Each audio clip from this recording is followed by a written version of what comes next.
Last time on Long Distance Dungeons & Dragons Dinner Theater.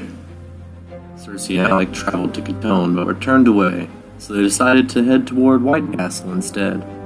In nearby Arabane, Joanne worked with the Velox to infiltrate the racist HHK. Her older brother, Jean, was shot and captured. And pinned on the board behind his desk is a picture of Shadow Fox from Rolling Snake magazine. Oh my god, they think he's Shadow Fox. She managed to locate him, caged, at the docks, and stole back her brother Jacques' ring of invisibility from the guard captain, and managed to escape with her life to plan another strike to free her injured brother. And now, Long Distance Dungeons & Dragons Dinner Theater continues. So, when I change into animals, I can change into, anything? I mean, there's a list of wild shape animals you're allowed to do, but I'm being kind of lenient because I like you a whole lot. So as long as it's not too ridiculous. Because what I was thinking is I've got these Molotov cocktails or something. Alchemist fire. I was thinking about making some kind of diversion-y thing, and then changing into some kind of I don't know, an elephant. Let me check your wild shape, see if you can do elephant. I think you have to be a higher level, but I'll double check. Using the elephant trunk to pick up the cage. Okay, and look. Peace out with him. See, what level are you? Alright, any large or tiny animal, so not an elephant, but something the size of a horse or so, yeah. Large, tiny, or small is all you can do right now. At 8th level, you can do huge. So at 8th level, you could be an elephant. Wait, so elephants are huge? Yep, large is like horse or bear. Elephant's bigger than that. You could be large. You could be a horse, you could be a bear, you could be something So if I was a bear, could I pick up that cage? Is it too heavy? You have to roll a strength check. So it'd be possible for you to pick it up, but it wouldn't be 100. I mean, you get a bonus for being a large creature for strength. You get a +2 to strength. But it's not guaranteed. You still have to roll it. It's a game. But you're more likely to succeed if you're a bear than if you were just yourself trying to pick up a cage. Okay, could I cast bull strength on myself and be a bear? Yes. But you're gonna lose all your clothes and pack and stuff again if you become an animal. So make sure you ditch that stuff somewhere. What? So you're gonna lose all your stuff again if you become an animal. So make sure you ditch all that stuff somewhere. Oh yeah. Before you go animal, because if you're wearing your clothes when you become an animal, you're just going to rip all your clothes, and your backpack straps are going to rip, and unless you become a small animal. When you become a big animal, you're just going to fuck up all your shit. Yeah. So make sure you get naked first, and then become an invisible bear.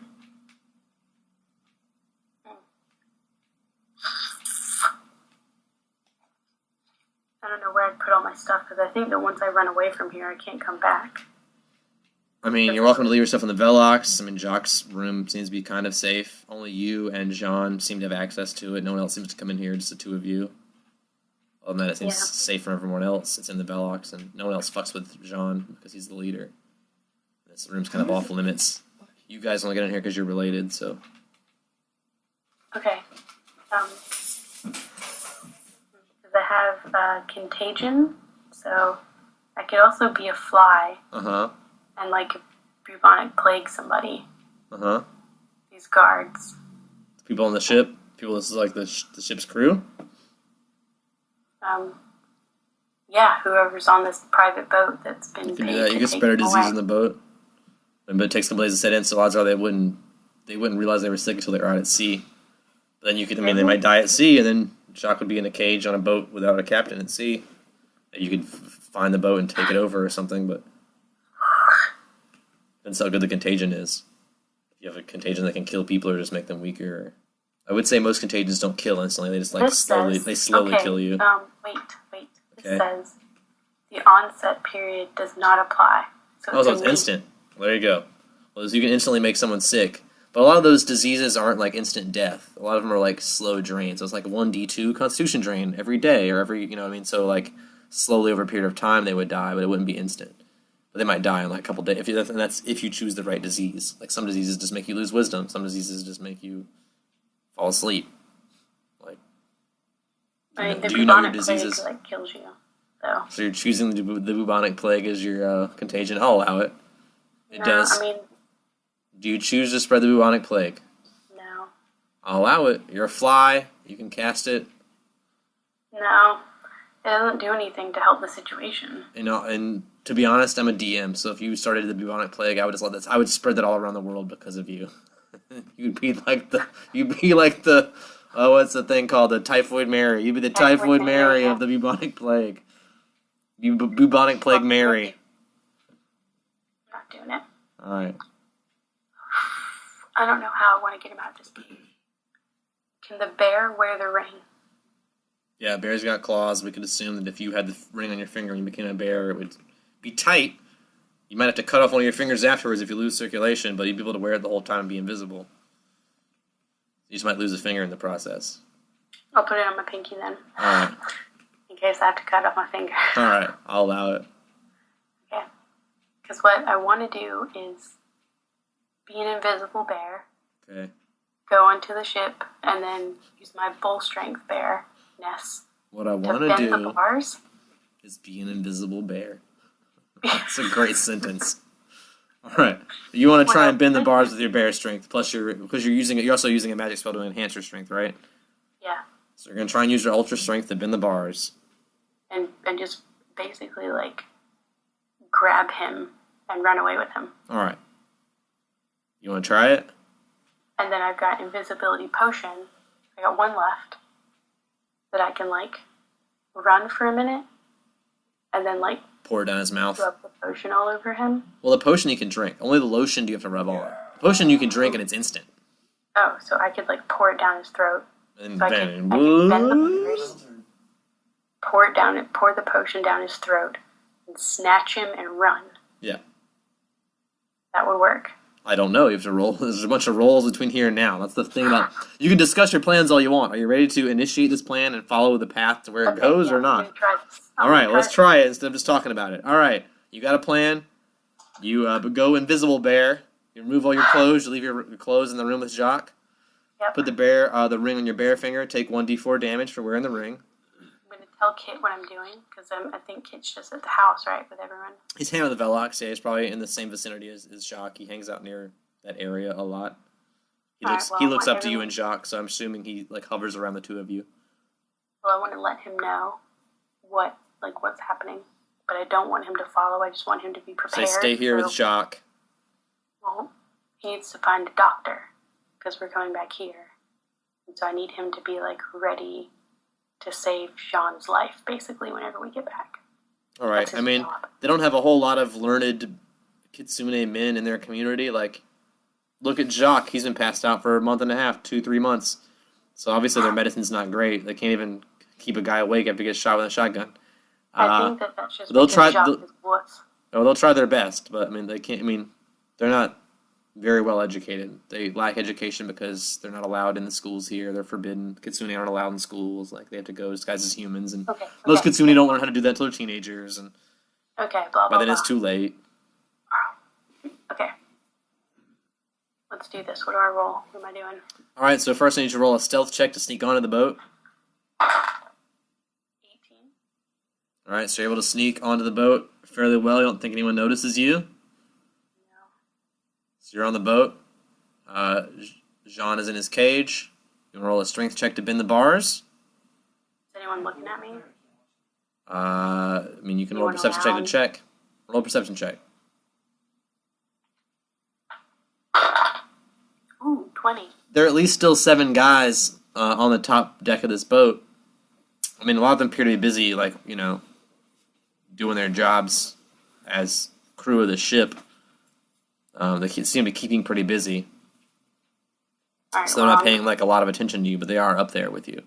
Well, obviously, I'm gonna crouch down, and on the side where, like, if we're on the back side of the boat, because we're being, loaded on to the cargo bit, and then they're all at the front bit of the boat doing their whatever stuff. Like kind of all around, but yeah, they're not just on the front. They're doing work everywhere on the boat. They're preparing to leave, so they're just getting ready. Make sure everything's proper. Okay. But they do seem busy. I'm just gonna do it really fast. What are you doing? We're grabbing... Did you bend the bars yet with a strength check? of strength check. +4 to strength. So it's a +2 modifier. But I have strength. Oh, no. Okay, so it's +2 to my roll. Mm-hmm. Plus whatever your normal... What's your normal strength modifier? 0? 1. Oh, so it's +3, because you get a +2 for this spell. +3 to whatever roll. Mm-hmm.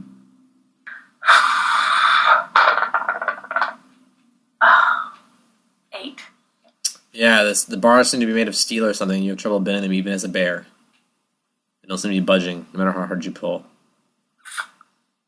Alright, hang on. I have a... If only you had some sort of rogue here that could pick a lock.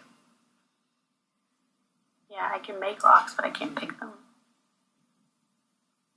You can understand them. Chill. Hang on, I've got chill metal. So I wonder if that would make it brittle. Enough to weaken them, but probably not enough to break them altogether. Can I just try again? I mean, they're not gonna get any. I mean, you only can make it so cold. It's gonna be the same amount of cold. It's not enough to. No. I mean, try again with my strength check. Yeah. After we can say that you can't right away. We can say you casted this spell to weaken the bar, so you've now taken 4 points of damage. Or roll 1d4 first for using the spell. You can't retry the check without doing something first. But if you did this, then you can retry it afterwards. Now that you've weakened the bars. 2. Alright, so you've done some cold damage to the bars, and you try again. So roll another strength check now that you've done some ice damage. 17. A little better. You're able to sort of bend the bars, but not enough to get more than maybe an arm out. You couldn't pull his whole body through if you tried. Does he count as an animal? It does 1d4 total. Total of cold damage, yeah. Sorry, Grant asked a question about your cold damage. Because I was looking at this chart. Well, that's at 7th level, it does 1d4. So I already assumed she waited 7 levels. Oh, well, I don't know. Maybe she's a druid, right? Yeah. Yeah. My chart says on round 2 it does 1d4, rounds 3 through 5 it does 2d4, then round 6 it does 1d4, and then round 7 it does none. Round 1 and 7 it doesn't do anything.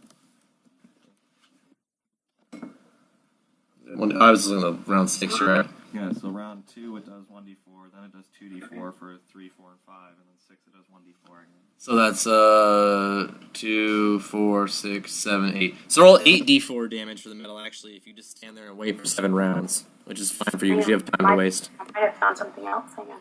We'll roll that first. That might be enough damage to break the bars, actually. I misread the spell, and Grant pointed out that it does a lot more damage than I thought it did.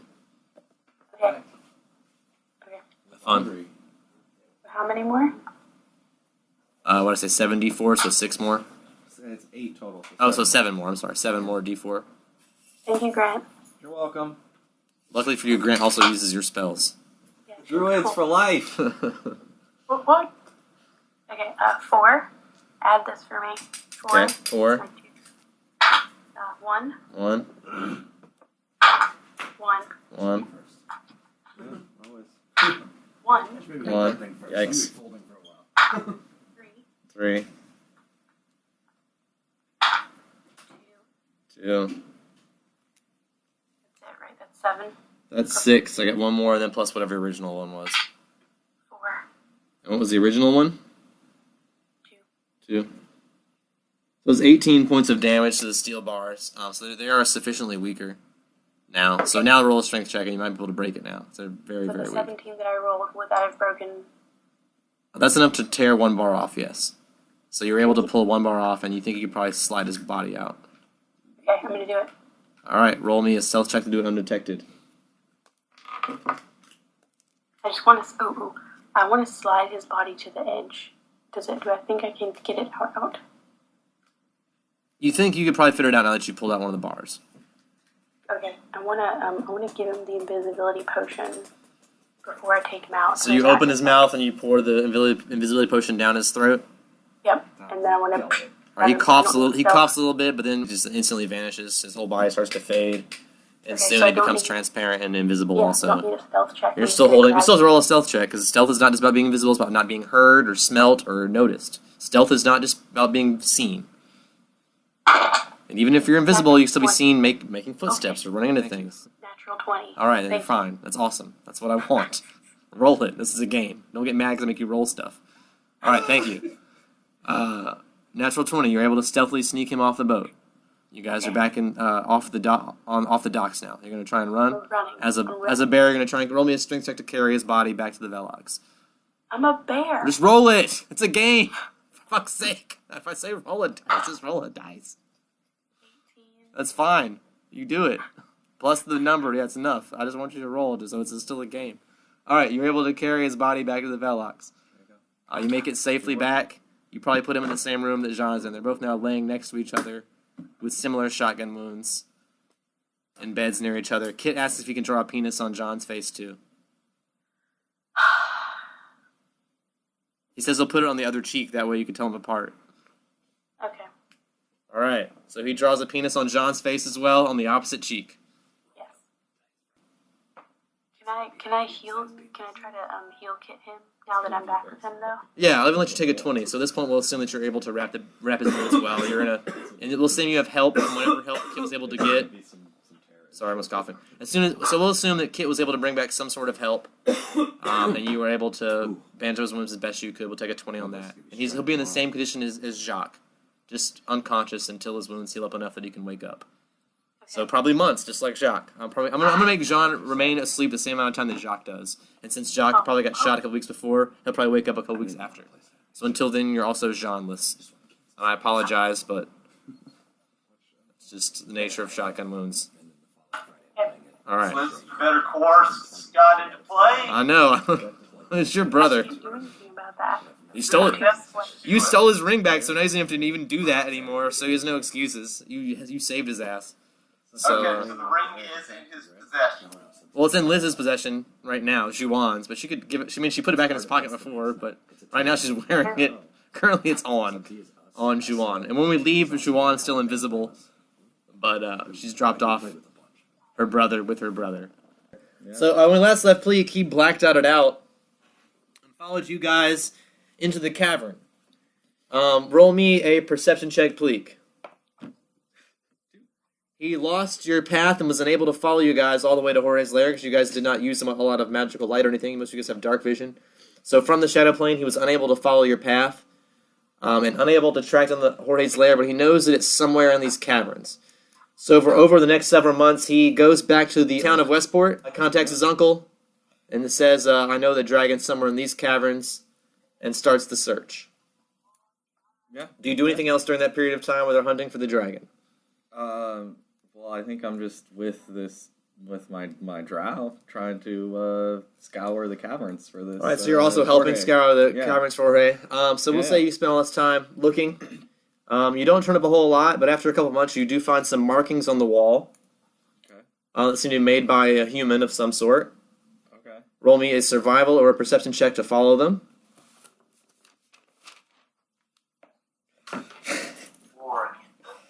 Oh boy. Well, that's 18 on the perception check. All right, so good but not great. So you're able to find the marks. It does take you a while to follow them all. After a while, you do manage to find the lair of Jorge with your several drow. Roll me a d10 for how many drow are with you.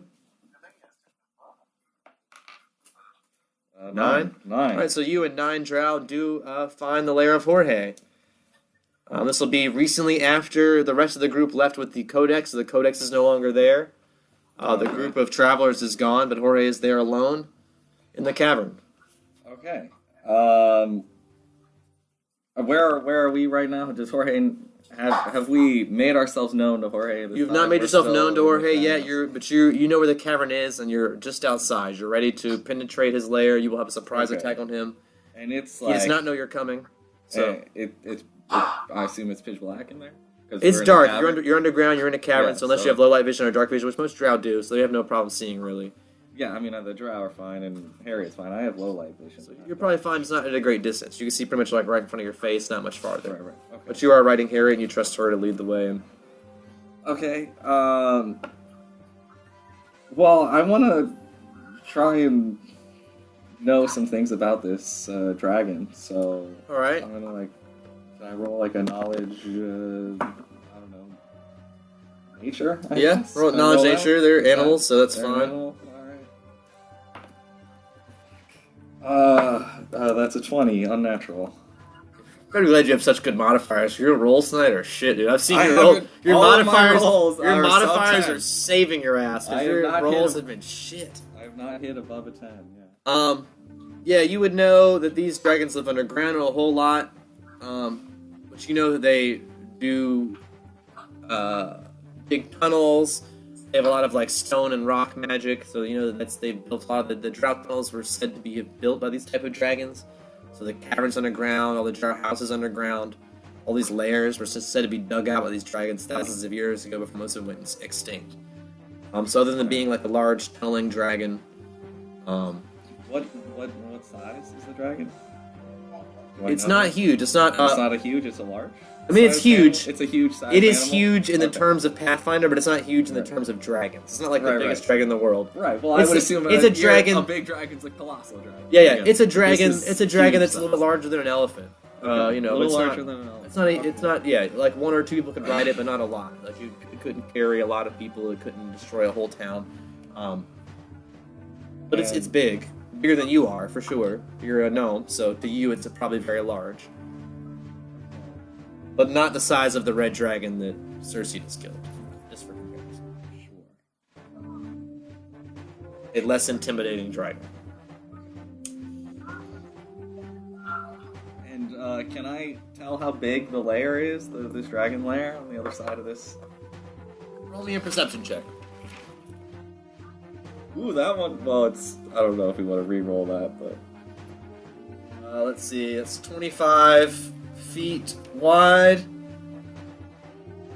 by 40 feet long, almost. Okay. 25 by 40 chamber. We're gonna actually measure it out with the tape measure. So around, it's approximately for you to perception-wise look at it. Yeah. Well, so what I would like to do, I think, is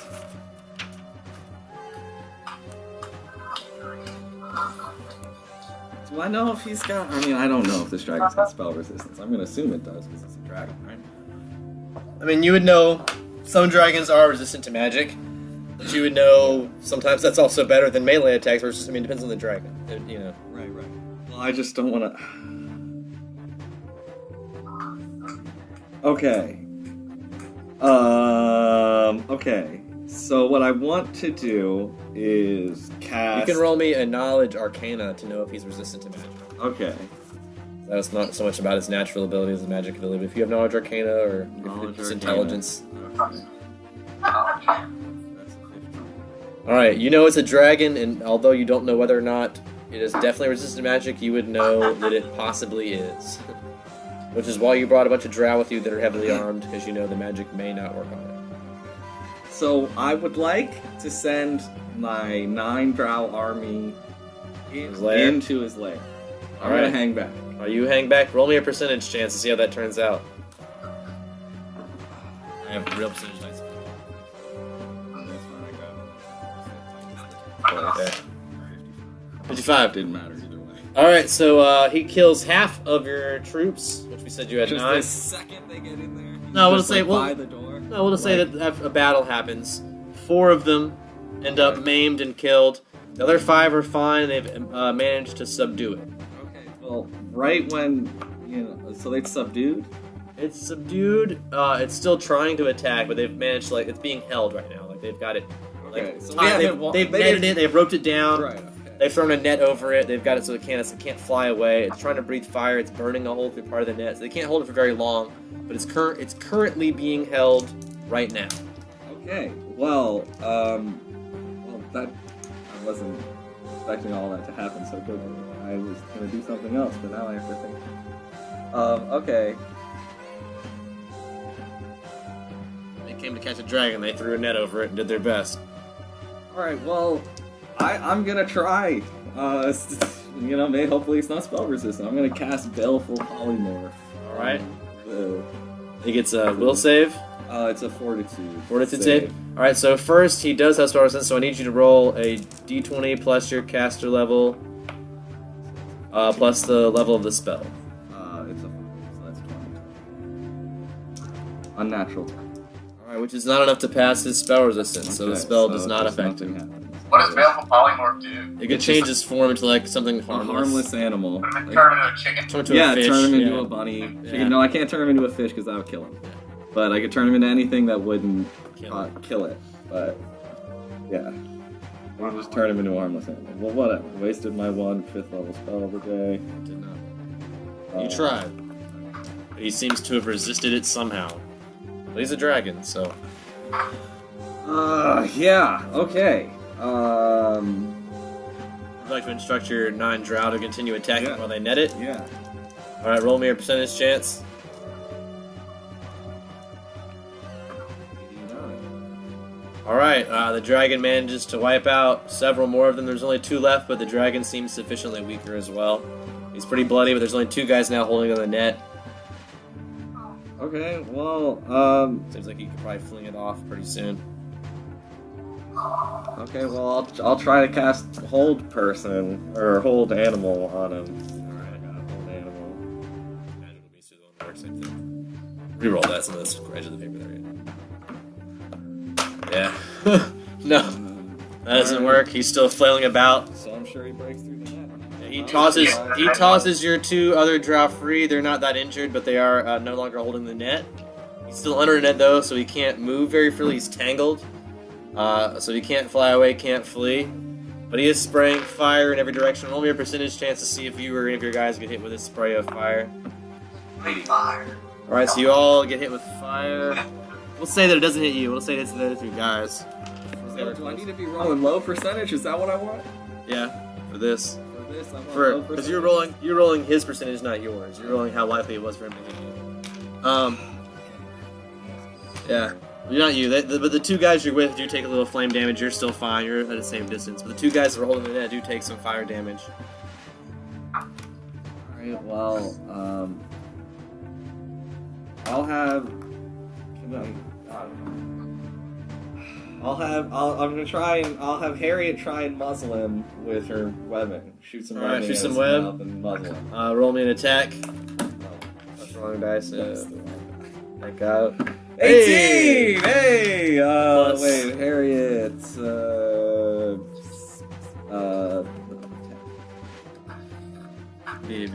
Yeah. 6. So 22. Yeah. So it actually does cover his mouth, but he breathes flame over and it melts it away right away. Okay, well, I'm gonna cast Dominate Spike flooding. Animal. Alright, you cast Dominate.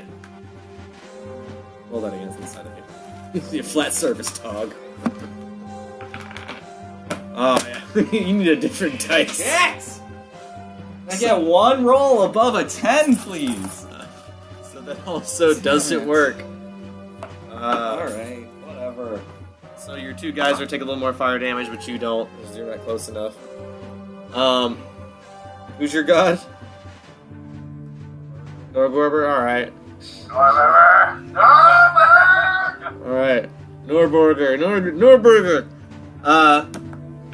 So you hear the wisp. You hear the wisp of shadows around you. You're in a deep dark cabin. Several shadowy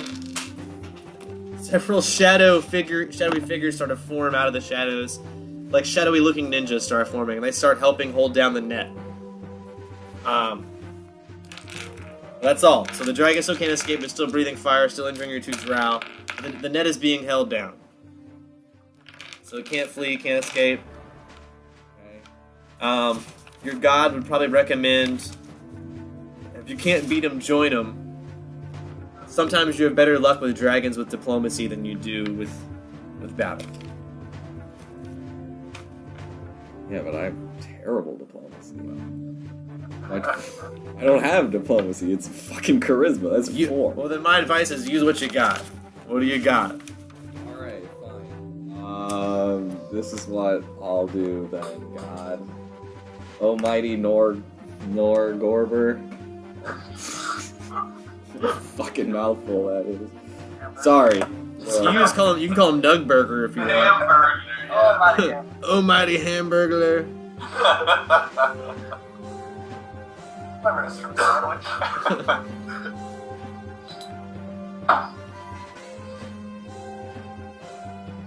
And the Ronald, the Grimace, and the Holy, and Holy Big Mac. Tower in the French fries. The Holy Big Mac. Special sauce. What is this dragon's alignment? Do I know that? Can I perceive Do you have Detect Alignment as a spell? I don't know. I guess not. I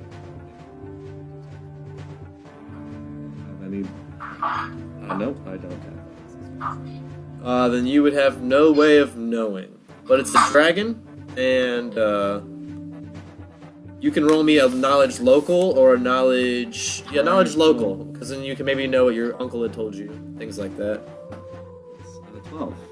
So yeah, not a lot. I mean, you heard a lot of stories about the dragon, the underworld dragons, but they, from what your uncle told you, the underworld dragons are more of a nuisance. They're like a nuisance animal. They were like moles. They like having moles in your yard. Like they hunted those. But there are very few of these dragons left, or none. Like this is an undead one, obviously, because they hunted them. Because they dug all these tunnels. Like originally, these tunnels were thought as if it's a bad thing. They were like destroying the island. They were causing, sinkholes and things like that. And only after the drought took over and inhabited the caverns would the caverns looked upon as a good thing. And even then, that's only because they killed most of the dragons that were protecting them before. These are a pest dragon, if anything. Or he was a very sweet dragon. So they're probably... Yeah, he's got a good soul. Where is the dragon? Yeah. Got a good soul, you say. Well, I mean, for a dragon. He's good-natured for a dragon.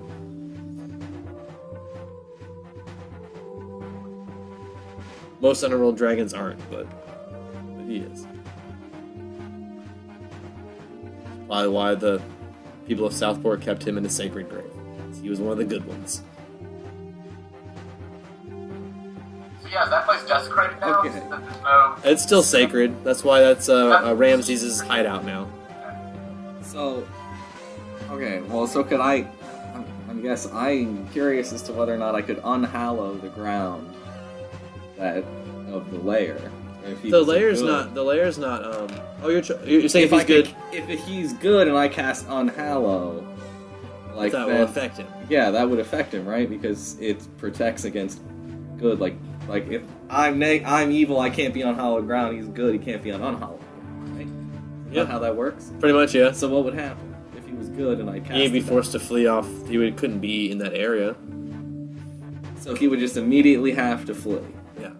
But what if he couldn't flee? He's in a net. He would just suffer. He would just want to flee. Terribly. But it wouldn't kill him? He would just be in a... He would suffer, but he wouldn't die. Yeah. He would suffer any damage? Would he become weaker? He'd become weaker from being there. Tired? He's weaker in the area, yes. He's immune to fatigue. He's immune to fatigue. But he still would become weaker from being in that. Alright. Okay, well... It would affect him in some way. Yeah, he's immune to exhaustion. Sorry. He's immune to a lot of stuff. Sleep, Yeah, paralysis. He's undead, that's right. He's a zombie dragon. The soul you're after, though. Yeah. I gotta capture this fucking undead piece of shit. Why couldn't I just fucking turn him into a rabbit? God damn it. Because all of my shit, I'm just, like, that's all I can do is hide in the shadows and cast spells. And I can't do that, so I'm rolling like... Alright, well, I'll try and talk to him. It's not gonna work, because the highest I rolled is a 9 tonight. Roll a diplomacy check. Roll now, diplomacy. He's held. Sorry about this misunderstanding. I didn't mean it. Now, whoops, it's a 10. Hey, my highest roll of the night. Plus your charisma. Plus 3. So 13. Not great. He's still pretty upset he's under a net. Oh wait, no, charisma is 4. That was a 14. Yeah. Oh wait, but I'm lucky, so that's fine. So 15 because you're lucky. All right. For diplomacy. Yeah. So 15. Not great. Hasn't really affected his opinion of you in any way, but he's now stopped breathing fire and like just sighed to himself and asked, "What do you want?" I say that I want you to accompany me on a journey. He says, "Look, I didn't come back from the dead to just follow people around. I just want to be left alone." I say, I understand that. I can understand that entirely. But you're really gonna want to come with me. Roll me a bluff check. So that's a 14. Alright, he says, I don't know. I don't really like leaving my lair, and I don't really like working with other people. I just want to be left alone to build tunnels, you know? I just want to tunnel, be left alone. You can build all the tunnels you want, but just build one now to Northport. Roll me a diplomacy. Hey, that's a 16. Alright, he says, but why? It's really gonna be in your favor. You're just gonna trust me. Jesus. Oh, that's 20! That's 20!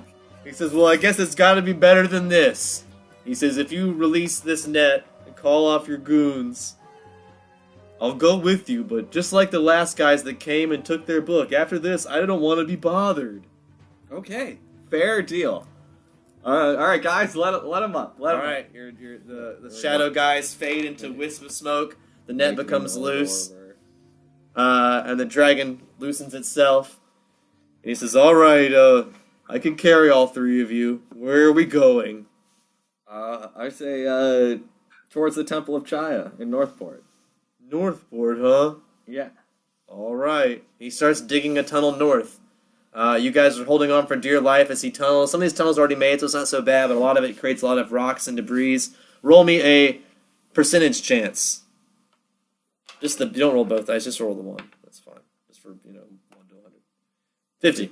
Alright, so, your two guys take a little rock damage, but you're tiny and you hide behind its head and don't take any, but they take a little more. So they're getting pretty bruised up on this mission. Neither one of them are dead yet, but both of them are pretty beat up from the fire and getting hit by rocks and shit and fighting a dragon. But you're coming out unscathed pretty so much so far. You're pretty lucky. You are a gnome, though, and lucky is one of your traits, so Yes, indeed. I can't argue with the fact that you're lucky. You manage to take the dragon back to Northport. He digs a tunnel in underneath the Temple of Shia, where a drow lair used to be, but has been moved to the Great Drow Hall in town now. But you're now in the secret chamber underneath the temple, where the leader of the Temple of Chaya is currently.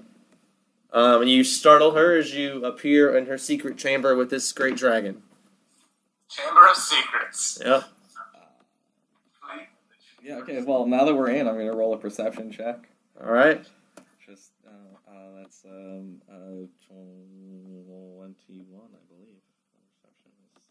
No, sorry, 24.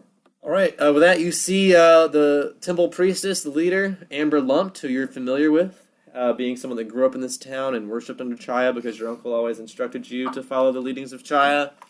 You're familiar with Amber Lumped, the priestess, the rebel leader, one of the drow who doesn't lead any of the drow houses, just someone who truly believes in your uncle as a great wizard and a leader and was one of his followers all along. She has a white mark on her forehead, shining silver hair, starry eyes. They're like kind of dough-like. Her skin is very black. It's a very like ebony, dark skin. She does appear to wear a lot of makeup. Looks kind of like a goth teen. But she's an elf. She's probably a lot older than a goth teen. Just looks like a goth teen. And she's carrying a large scythe. And wearing very shadowy armor, very dark clothing. She recognizes you and seems happy to see you. Pleek! You're like old girlfriends. What's up, girlfriend? Hey, Pleek! Girl, you brought me a dragon, girl? Shoot! Oh, girl? Oh, shoot, Pleek! Oh, you're so cool. Oh, I've been waiting for this dragon my whole life. Let's rip this thing open. And Jorge says, what? Why did she say that? I say, she's just kidding around. Bluff check. God almighty. Natural 20! Oh my god! Well, alright, if you say so. And she welcomes Jorge into the secret lair, leads him over to what he does not realize is an altar, and promptly slits his throat when he is not paying any good attention, because he's a total idiot. And as soon as she slits his throat, his soul is released, and in the Temple of Chaya, it is transformed into a shadow dragon. Small now, but the shadow dragons are known to grow in areas of darkness, and Northport's a very dark city. So it's a tiny umbral dragon right now, a baby, growing and feeding on the shadows, and soon will be a great umbral dragon like the one that used to protect the city, or protect the whole island actually, one that your uncle controlled. So there's now a young umbral dragon in the Temple of Chaya. Okay. And the temple priestess Amber is like, "Oh my god, girl, I've always wanted one of these," and she's like petting it. It's her new pet. She's like loving on it. It's kissing her face. It's giving her nice dragon licks in the face. Okay. I say, thank you for her help to Amber. And then I say that we have to be going, and the dragon is coming with us. She says, "Shoot, this is my dragon. This ain't leaving here." Say, it's actually my dragon. I brought it here. Diplomacy check. Ooh, I needed to be bluffing. What is that? 12? 12, yeah. Yeah, 'cause Not it's great. fine. She's Yeah. like, "Listen, it's a shadow dragon. It belongs in the shadow temple. Just ask your uncle. I'm supposed to raise it." I say we'll see about that, and then I head to my uncle. All right, she says, wait. You did do me a favor bringing this dragon here. You've been a good disciple of Chaya. For bringing me this dragon, I guess since I get to keep it and you don't get anything, we are BFFs or whatever, so I'll tell you what. She says, bow your head. Okay. She touches your head, a black wave comes over you, your black dot grows in size. It's now larger than it used to be. Like it's always visible in your body. You can move around using your mind. You can move the dot to wherever you want. But now it's about the size of a cup. It was about this big. And wherever it was, it used to be on your hand or wherever, I think. But so it's now that big, but now you can also go to the shadow plane twice a day instead of once a day. So your ability to enter the shadow plane is increased for doing a favor for the temple. Okay. So now twice a day you have access to the shadow plane to and fro. I say, thanks, Amber. And then No problem, girlfriend. I'm just gonna head out and head back to Westport to see my uncle. All right, you leave the temple. You're approached by a town guard. Bleak, where have you been? We've been waiting to question you. You know we're supposed to question you. Say, fine, let's get this over with. All right, they take you to the town guard for questioning on the murder of your aunt. They ask questions like, where were you the day of the murder? I was around. I was at my house. I was in the woods. I was at her house. I was there. Your cousin corroborated the fact that you and several other people visited the house, the home, when your aunt was murdered. Who were you with? I was with some... I'll make sure I get the species right here. Some elves. One blue elf with big tits, and one flat-chested bitch. Their names were Cersei and Morgan. All right, so you say you're with Cersei and Morgan, someone with blue skin that was very beautiful, and someone that was elven and named Morgan. Named Morgan. All right, it was a bitch. She was a bitch. She probably had breast cancer, so they're all gone. Yeah, your cousin also confirms that those two people were at the house, so that corroborates their story. Did you see what happened? Who killed your aunt? They did. They came in through the ceiling, broke into her room, and murdered her in her bed. All right. Like, right there in her room. She was just laying in her bed, in her pajamas. All right, so the leader of the guard rolls up his sleeves, and you see the elite tattoo on his arm, and he says, "Your story checks out."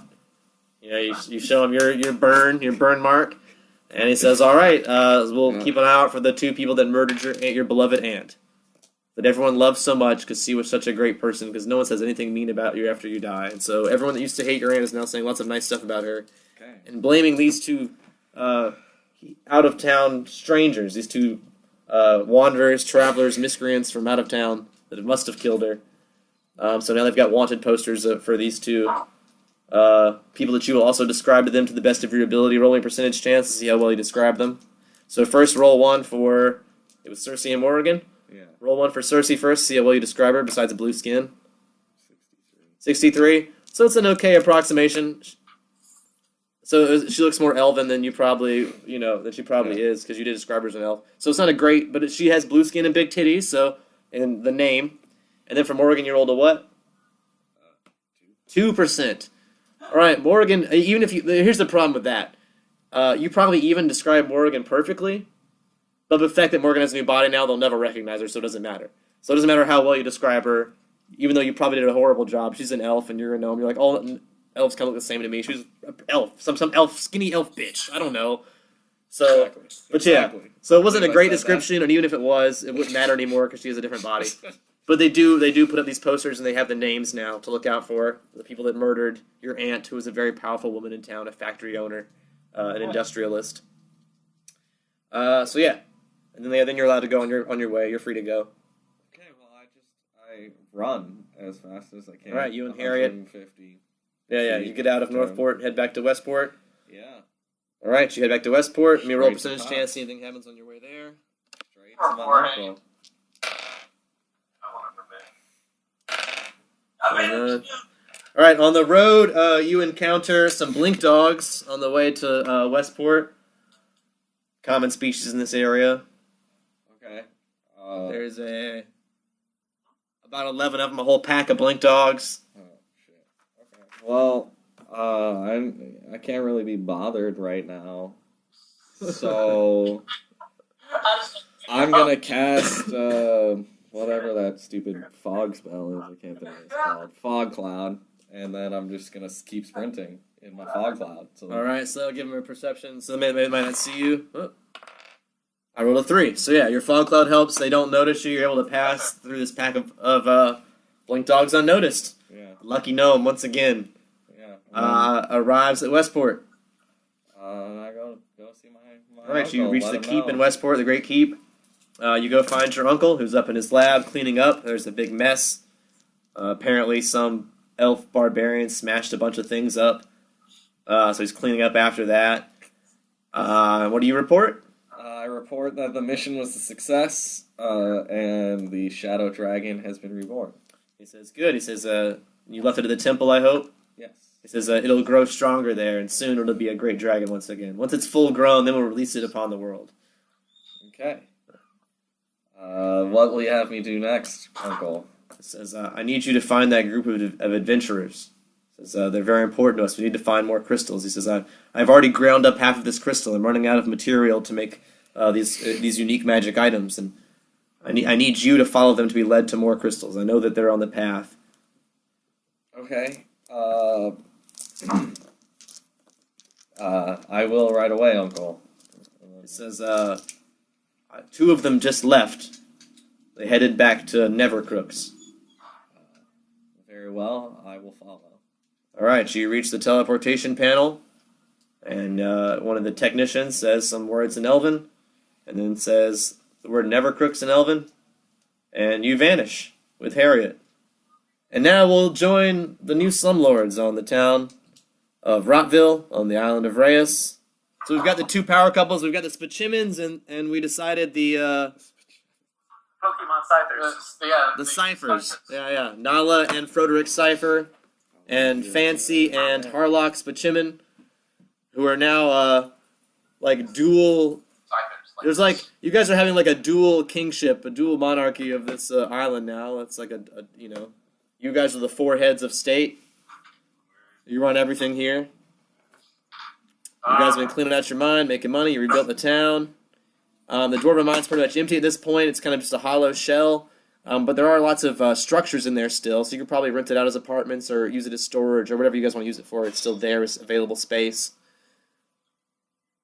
What The did you say bridge- was still there? The Dwarven keep, where they used to live. Yeah, we're okay. You guys have taken all the valuables, but the structures are still there. So there's still like columns and rooms and buildings. So if you guys want to use that for storage or for housing or anything, it's still available. Yeah. You guys have repaired the bridge to make a more suitable bridge to that area. So there's a decent bridge there now, suitable for a cart, even like you used to have for deliveries and such. The docks rebuilt, ship traffic's rebuilt, most of the city buildings rebuilt. You guys have rebuilt your homes and the whorehouse and stuff we discussed last time. What do we want to do with these dwarven caves? Word has been disseminated that the city's been rebuilt and there's a big whorehouse here. So we'll say that people have started coming by. It hasn't been a lot yet. Roll me a percentage chance. Alright. Should we both roll for each couple? Or Actually, just you, because you run the whorehouse, actually. alright, yeah, that makes sense. 64. All right, which is the one. That's the one major economical, But I guess you actually can both roll it because these are you guys brought the zombies. What's that? I think you both should roll because they brought the zombies. They're their zombies. They have control of them, or at least Fancy does. Because Fancy has the ring, the zombie ring. Yeah, she got 56. All right. I got 64. All right. So between the two of you, we'll say that word got out. You were both able to bring in with your combined just the word, the Urgathoan word from various temples around the world, spreading the word that the undead were coming back, and just from your society connections, Fancy Spachiman has connections where they came from and said they were doing this, and already spread the word that there was going to be a big city here, and invited all her friends from the city of Oestra. So there's some tourists from Oestra coming. This will be your first big visit, really. So this is like the investors meeting. So if this goes well, if this meeting from people from the town from Westwood goes well, then this will be like a resort town, and people will come and visit here and send their undead relatives here whenever they've been risen from the dead, and they don't want to keep them in West Linya anymore. Be like a retirement community for old zombies. We're Florida? Yeah. That's baller. But with a lot of strippers, yeah. Yeah. Palm Beach with a lot of strippers. Cheers. Cheers, everyone. To zombie strippers. The zombie strippers. Good To the time. game. Game on. The game of games.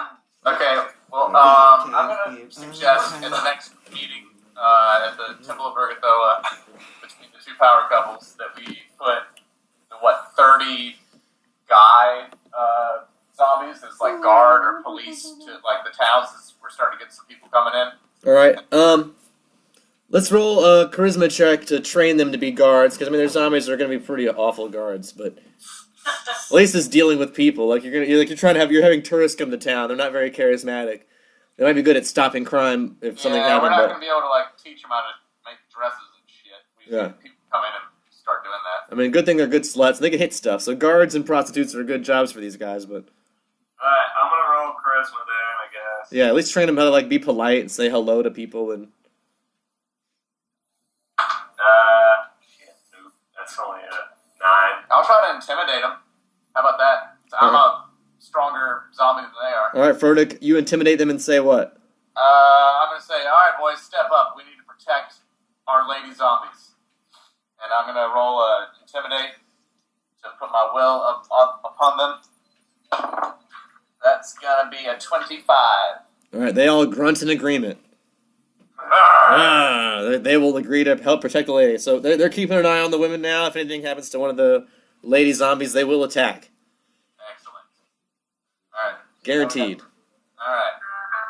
All right, so your investors are set to arrive soon. Any other preparations you want to make before this ship full of investors arrives? Yeah, well, we don't know if it's all zombies. These could be friends of yours from back at the other town, and people just want to come and check out what it is. Yes, there are people that have heard about it from Urgathoan people that just are interested in the undead that are coming as undead tourists. There's also people from Oestra that are friends of yours that are living people that are scientists that have been studying the undead or that come from this very advanced city. You guys come from a very big advanced city that studies can we a casino the afterlife. Or something like that? Can we make zombies can deal cards, right? Yeah. Their intelligence is very high. They're probably very easy to cheat against. They would be very good at it. You could do it. I'm not saying you can't do it because you can. I'm just saying there will be problems with it if you do. Just to be aware, they're not charismatic. They're not intelligent. So a lot of things that require any kind of charisma or intelligence is going to not be great for them. They can deal cards and play simple dice games and stuff. But I would say you probably want to start a whole. Yeah. Even these guys would know. They come from West Linya, where the city of Chronicle is, and you don't want to be competition for Chronicle. You can have a gambling den, but you wouldn't want to try to compete. You wouldn't want to be what's one of the competing cities with Las Vegas? What's another gambling city, Pat? Reno, man. Yeah, Reno. Yeah, there you go. Atlantic City. You don't. You want to be Vegas. You don't want to be one of those other guys. Which is all you would be. Should we go out? At least with your zombie prostitutes, that's unique. You know. Yeah, we can go try to get some food, throw a big Ergothoan party, maybe when everyone gets there. All right. So how do you guys want to go about finding food on this island here? Well, we could head out of town into the grassy area and try to find something, maybe. I'm down with going on a hunt, trying to get some non-brains. All right. So the two power couples of the city, you leave the zombies to about their duties in town, and the four of you decide to go out into the wilderness and bring back some meat for your visitors. Yeah, I like that plan. All right, so let's get out in the wilderness. Roll me a perception check. I still don't have any specs on Nala. If you want, by next game I can get you some. But this time, just roll. You just want to say that she stays back at the... Yeah, that's probably smart. Keep her at the Temple of the Zombie. You need someone in town that can actually control the zombies. That's probably smart. Yeah. Or at least have some sway. Yeah. One person with brains. One person with brains in town. So the three of you go hunting. So used to Morgan's perception. This is so terrible. You're not an elf anymore, are you? I got 23. I got 11. Ashley, what did you get? Roll that. And whatever your perception is. 4. Ashley got a 13. All right. So you guys don't see a lot, but Frederick is used to this area, and he immediately says, "Watch out! Seems to be some activity in the great. There's a large group of trees across from the plains near where the old stable used to be, and there's some activity in there of some very large wildlife. All right. You might even hear some faint hooing. Hooing? Like an owl. Like hooting? Hooing, like an owl. Like Yeah. hooting? Yeah. Oh, like you said hooting. Yeah, I thought I heard hooing.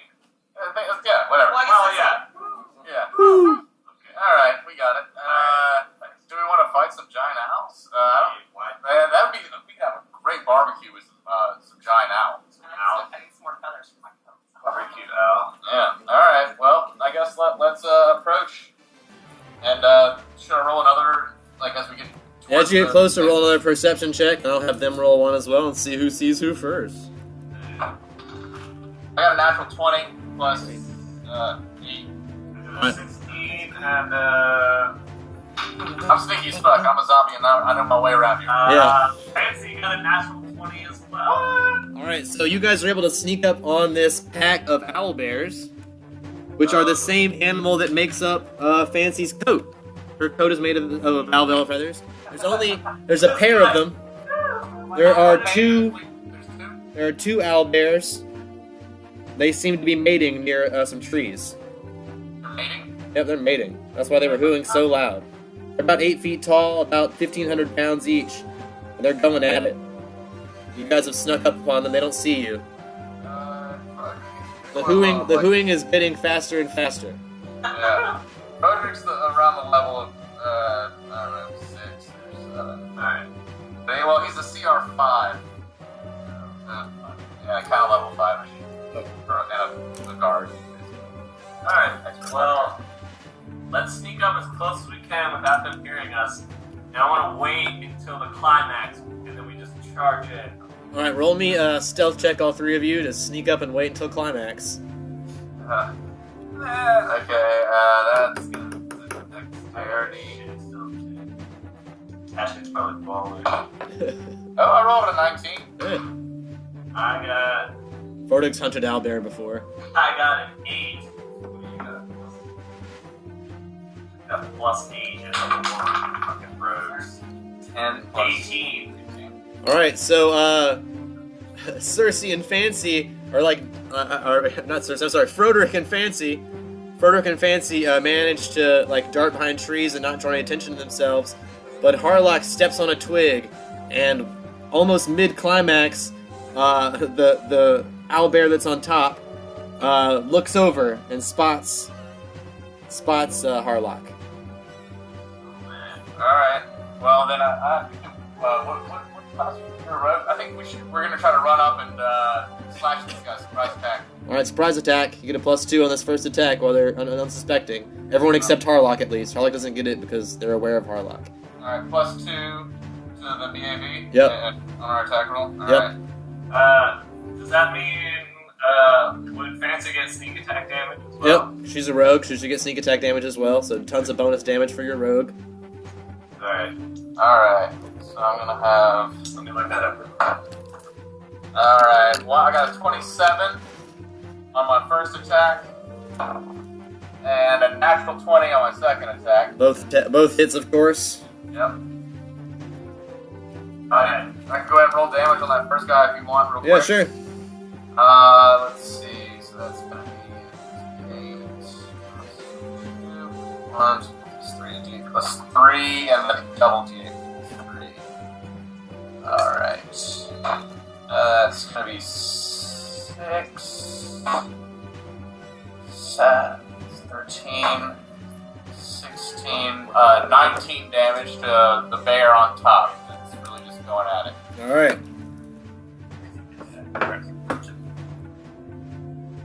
What kind of attack was that? That was with a long sword. Alright, so you ran right up on him while he's fucking and slashed him with a sword. Yep. That's dirty, man. Yep. Alright, but you did it. You charged in. He's climaxing and getting cut all at the same time. There's now blood dripping down the white owlbear feathers. It's a white owlbear. Alright. Got it. Alright, so Ashley has, or Fancy has 2-weapon fighting. Okay. Like a dual rapier rogue. Dope. So that gives her 1 extra attack without a penalty to hit. Okay. So, roll twice. That's a 5. That one's gonna be a 17. Alright, so I think the second one's a hit. Let me double check. The second one's a hit, but the first one's not. So yeah, 1 hit. Alright, so it's 1d6 plus sneak attack, so that's 2d6. Okay. Roll these. Plus strength, right? Yep. So, just on the first one, sneak attack doesn't get strength. I mean, you just add it all together, so I mean... So it'd be +1, so 8 damage. 8 total, even with a sneak attack? Yeah. And that was on the one on top as well? Yeah. Alright. The 2 climax as all this is happening. There's blood spraying everywhere. Can we say days per round? Yeah, there'll be days to round. I'll allow it. See, I'll let you guys get 2 attacks in. Alright. Then I'm gonna go Only in. because coitus. Yeah. I have time to catch up. Yeah, Yeah, you should get an attack now, I guess. yeah. Correct. Well, I mean, everybody. Well, we should both go and then he should go. Since he Yeah. probably kind of froze when he's like, oh, they saw me. Yeah. So you guys get an attack, and then we'll let Morgan in, and then they'll do their first attack. Alright. That's only an 11 for my first attack, and an 18 for my second attack. Second one's a hit. Alright. 10 damage to the one on top. Alright, Fancy will notice that you guys are hacking the hell out of this one on top, and it's ruining the feathers.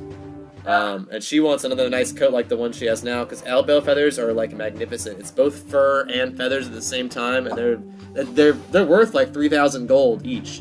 These coats. Yeah, these coats are like some of them are worth even more if it's a very rare. Like these are white owlbears. They're very rare. You can get even more for a coat made out of these feathers.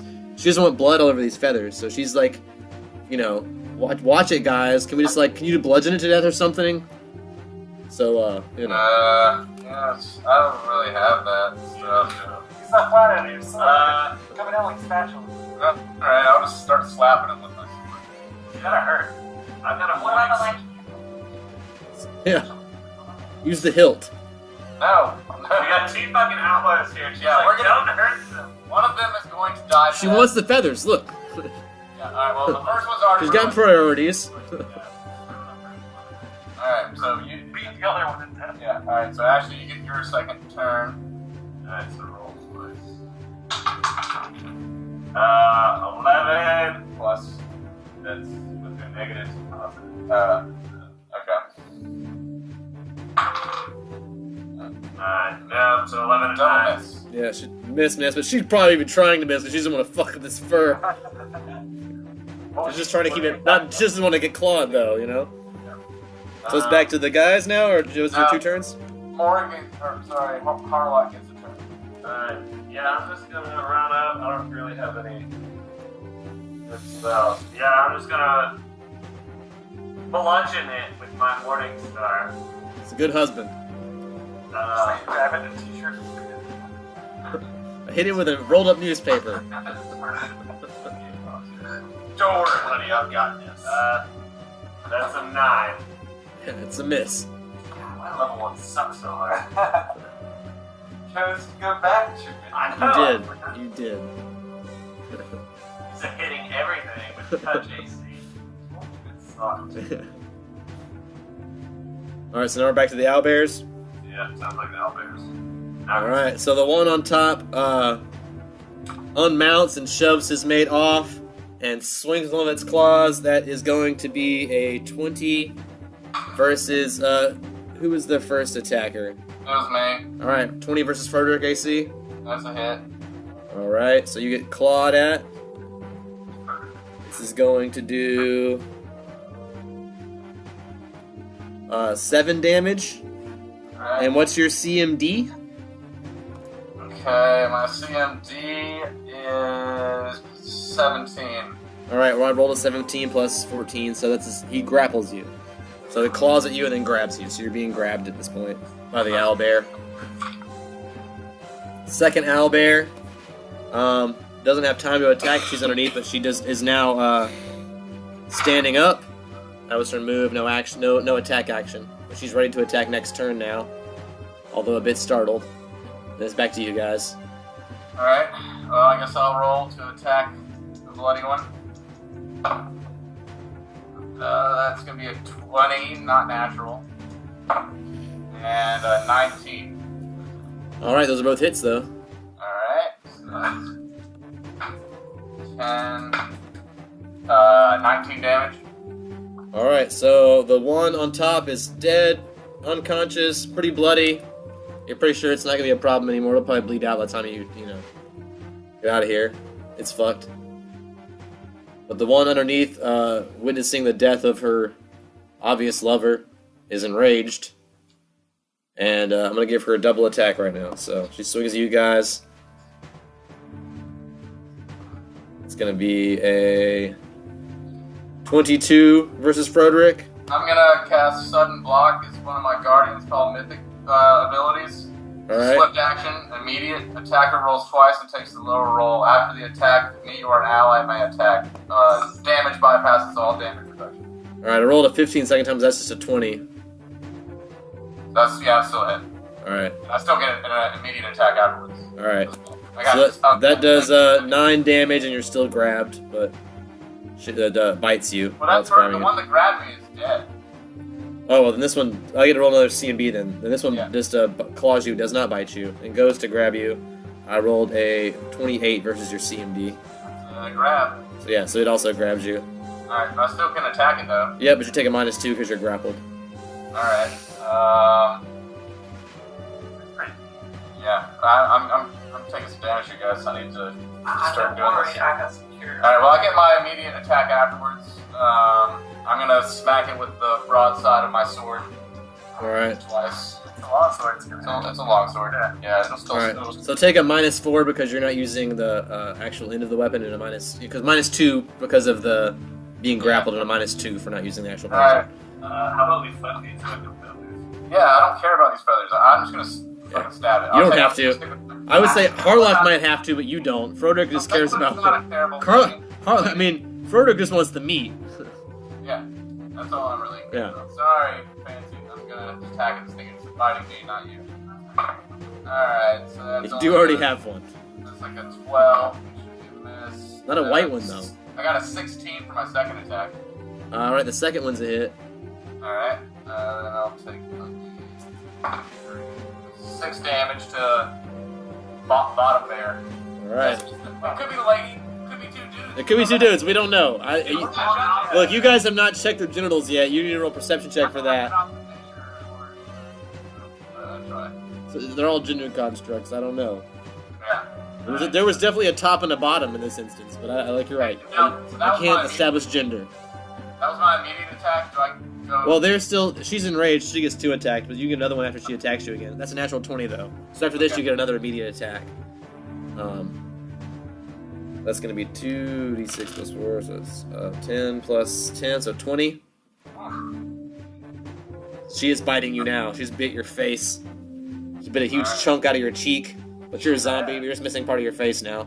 Alright. I'm gonna roll again then, I guess. My immediate attack.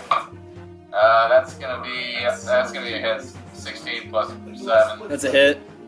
And then another 16. Hit also. Yeah, 16. 9 plus 7, so 16. That's a hit. Alright, so we got 2d8, 3d8, and 11, so 19 damage. 19 damage. How does sneak attack work? Is that only if Like right now, it's not a sneak attack anymore because now you guys are mid-battle. Like it was, that first attack was, or if you're doing it, if you can like get away and attack from a different position where they don't see you, or attack from the shadows, it's got to be a sneak attack. or like from directly behind them or something? Oh, they can't see it. Well, directly behind them only works if they don't know they're in battle. Like right now, you guys are engaged in combat, Okay. so like it knows it's in a fight. It's not a sneak attack right now. It knows you're trying to attack. If you snuck up behind it when it was not battle, then yes. If you snuck up behind this Albel right now and attacked from behind, or when it wasn't already attacking you, sneak attack. But right now, it's in battle. You're not being sneaky right now. It's flanked. It's flanked. It gets a minus. So yeah. Alright. Yeah, it's probably 16 was the hit. Minus 1, whatever. 17. Hit. Natural 1. Falls down after. Fall, yeah. So you get 1 hit in, but then you fall to the ground. But roll your damage for your 1 hit first before you fall prone. 5 damage. All right, 5 damage before you fall prone, Slipped in the mud. or in the blood, or Yeah. Only. Alright. are we back to the owlbears? Is that everybody? Fuck, gets to go. Okay, Harlock. I'm going. Well, you're the only one that's in. Yeah. I'm gonna cast Cure Life Wounds. What's your class? You're an oracle. I'm a healer. I'm a life vessel. You can wait until after the battle. You don't have to. That's all I can do. Yeah. Oh, never mind. I'm gonna yell out. I'm a zombie. Alright. I'm going to. I forgot about that. Never mind. You guys would know. You guys are from OS, you know about zombies. So as soon as Frederick says I'm a zombie, you guys would be like, "Oh yeah, we know not to do that. We know zombies." I'm gonna cast Shield of Faith on. Well, it gives him +2 to AC. Okay, so Frederick has a +2 to AC. Yeah, it's 19 to hit now. All right, back to the owlbears. Yep. Oh, natural 1. So she falls also. So whenever you swung at her and fell, there, Fancy. So you swung and fell over, and she dodged. She dodged and fell over at the same time. So you both are now prone on the ground, almost foot to foot. Alright, so now she's gonna take a -2. Yep. It is the sheet. Yep. We should make a something. I'm sorry. It is on the ground. Yeah. Takes a -2. So I get a swing at it now, I believe. The catcher. The catcher's on the ground. Alright. No.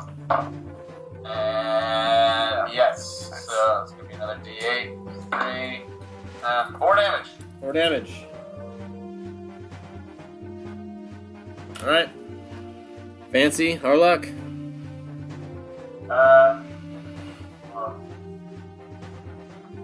Fancy's not prone, so what is that a full move action to stand up? So it's a move action. It's not a full move. So she would still be able to attack after standing up, but by standing up, she's gonna get an attack of opportunity to the owlbear.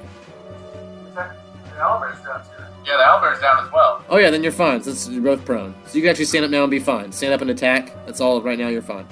You're laying on your ass. So you can, as your move action, you can stand and then you can attack. Then as your attack action, you can attack. Talk about actions later. Yeah, I forgot. During your attack phase, which is what we're in right now, you have 3 actions. You have a move action, an attack action, and then a free action, or swift action, whichever you want to call it.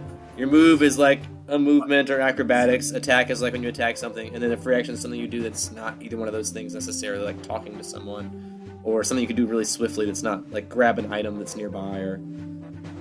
Couldn't you cast a spell as a swift action as well? Only if you have the feat that allows you to do so. Otherwise, that counts as an attack.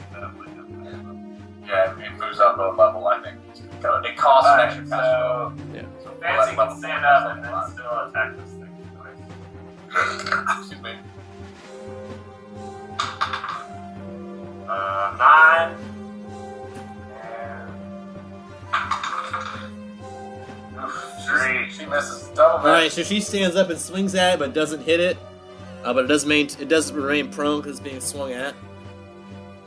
Arlock? Alright.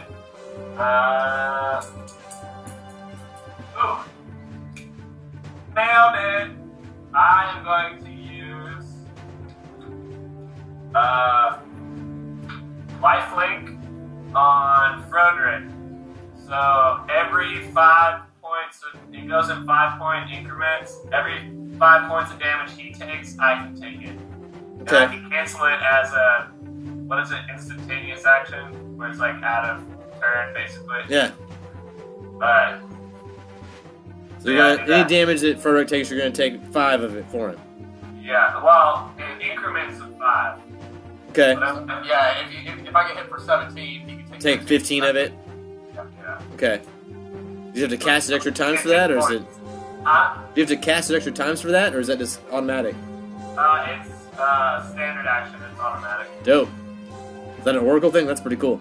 Yeah. Alright, so we're back to the owlbears, or the owlbear who attacks, which does not hit this time, I don't think. That's an 8 plus 5, so 13 versus Froderick, which is not high enough, I don't think. No. Yeah. Ain't gonna work. So this time it does not get Froderick.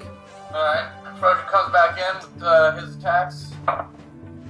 Natural 20. Alright, so, yeah. And then 19. So I'm gonna roll 3d8. What are you hitting this thing with? I'm slashing. You don't care, alright, slashing. Go for Is it. it pretty bloody right now, or what? This one wasn't too bad. The one on top's way worse. Alright, well, I'll take the broadside of my sword, and you mean take a -2? Is that on my BAB, or? Yeah, on the BAB, but still that'd still be enough to hit. Yeah, that's what I'm saying. Yeah. If you know that it's enough to hit already, might as well do it and make Fancy happy. Even my second one, which was only like an 18, would have hit with a -2. So yeah, 2 hits, then you're using this broadside of your sword, so it doesn't do any slashing damage. Alright, so I get 3d8 plus 6. Yep. 8, 11, 16, so 22 damage. Alright, so it's super unconscious, and where you hit it is kind of bruised, but for the most part, most of the feathers seem okay, not as bloody. Roll me a percentage chance Fancy to see how much of these feathers are salvageable. Let Fancy do it. Oh, Fancy. For Fancy's coat. I wouldn't mind making one for Nala? I think she got the bloody one. Like, I think that looked good as an Ergothoan. Alright, so let Fancy roll for the pure white feathers, and I'll let you roll for the bloody feathers. Worst case scenario, I can make her a headdress or something. Yeah. 72%. So we'll say that a lot of the feathers on the female are left clean, and if you could get Harlock to clean this owlbear for you, or if you want to help collect the feathers, you'd have enough to make another coat, a white coat. The one you have right now is kind of brown and spotted, and the white ones are really fancy. That's a northern owlbear. They don't have those where you come from. Owlbear! Arctic owlbear. Yeah. So yeah, you have a fancy now white. The feathers at least. You could probably get it crafted by some of the people visiting from Restra or some zombies that know crafts. I don't know. We'll find some way to make that happen. And for you, Froderick, for bloody feathers, percentage chance. From my Lady Nala, 52. So I get half of an 8-foot bear. Yeah. So maybe not enough for a full coat, but enough for like a skirt or 2 hats or like a brassiere of some sort. Yeah. Muffer, yeah, like a hand muff thing, something like that. So something a medium size. Stole. Oh yeah, a stole would be fine. That's probably about the right amount of feathers you have. So you can have a bloody owlbear stole if you like, and then they could be like ladies in town with white owlbear coats. So yeah. She's got the fancy bloody one and she'll wear that as part of her ritual in the Temple of Ergothoa. It's fine with me as long as she's only wearing one item on her shoulder slot. So yeah. Okay, you tell me what she's got. That's all. I don't think she has anything special, so you're good. So that's something special now. Alright, so I guess we'll take collecting. Cleaning the skins animals, and picking the meat. skins, meat, whatever you need for this feast, and whatever you want to keep. Bring some brains back. Or Yeah. The brains are a delicacy. Owlbear brains? You know your friends from Wester would just love that. That's just fancy as hell. Well, we can get some zombies to come and carve the entire things back so we can harvest as much as possible. Hey, you take them back to the temple and cut it, use your expertise in anatomy for Nala to, just cut out all the best bits. She butchers them really well, and then she saves the skulls and mounts them in the temple. So there's now 2 owlbear skulls in the temple. Sweet. But you guys have food for your feast now? And experience? And experience, yeah. Good call. I'm always bad about that. Thanks, Harlock. Let's see. That's 800 experience each. Nice. Make sure Fancy gets her experience too. Yeah, I don't remember where it is on a. It's on that second sheet at the bottom. The bottom middle. It's the worst place for it. It should be on the first sheet, of course. That's the most important thing. Good sheet, bad sheet. It's all sheet. Tune in next time for more sheet on Long Distance Dungeons & Dragons Dinner Theater.